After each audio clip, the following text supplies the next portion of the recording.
everyone, welcome you all. I hope you all are doing well. So let's begin with chapter number 18 of EVS for class 1 and the name of the chapter is Our Earth. तो इस chapter में हम लोग अपनी अर्थ के बारे में पढ़ेंगे. तो क्या क्या चीजें हैं जो हमें अपनी अर्थ के बारे में नहीं पता है, चलिए जानते हैं.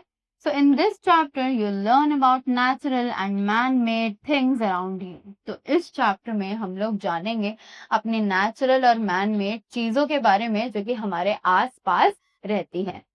So we all live on land, कि हम सभी लैंड पर रहते हैं, right? Our homes, schools and roads are built on road. कि हमारे जो घर हैं, जो schools हैं, वो सभी roads पर ही बने हुए हैं. This land is known as अर्थ, और इसी लैंड को हम अर्थ के नाम से जानते हैं, right? This is known as the earth. After that the earth is covered with land and water. कि एज वी नो हमारा जो अर्थ है वो लैंड और वाटर दोनों से ही कवर्ड हुआ है. Some of the land forms are plains, hills, mountains and valleys. कुछ लैंड फॉर्म्स हैं जो कि प्लेन्स होते हैं, माउंटेन्स होते हैं, हिल्स होते हैं या फिर प्लेट्यूज होते हैं या फिर वैलीज होते हैं, right? So they are the different kind of land forms, that is plains, hills, mountains and valleys, right?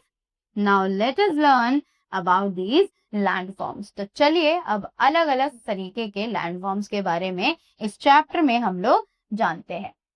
Earth is surrounded by air but we can not see it. तो earth जो है वो totally air से covered है, पर क्या हम उस अर्थ को देख सकते हैं? No, right?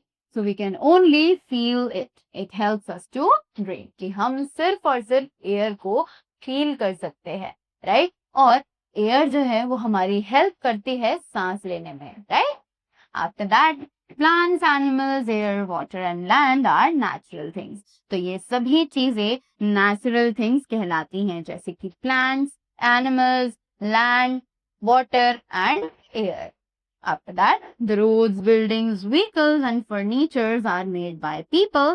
These things are called the man-made things. तो ये जितनी भी चीजें हैं, the roads, buildings, vehicles and furniture, ये सभी लोगों ने बनाई है, राइट? और इसीलिए हम लोग इन चीजों को मैन मेड थिंग्स के नाम से जानते हैं, राइट? और जो चीजें नेचुरल हैं उनको हम नेचुरल थिंग्स के नाम से जानते हैं, और जो पर्सन्स ने, ह्यूमंस ने बनाई हैं उनको हम मैन मेड थिंग्स के नाम से जानते हैं. So I hope you all are very clear with the topic. Thank you so much and have a great day ahead.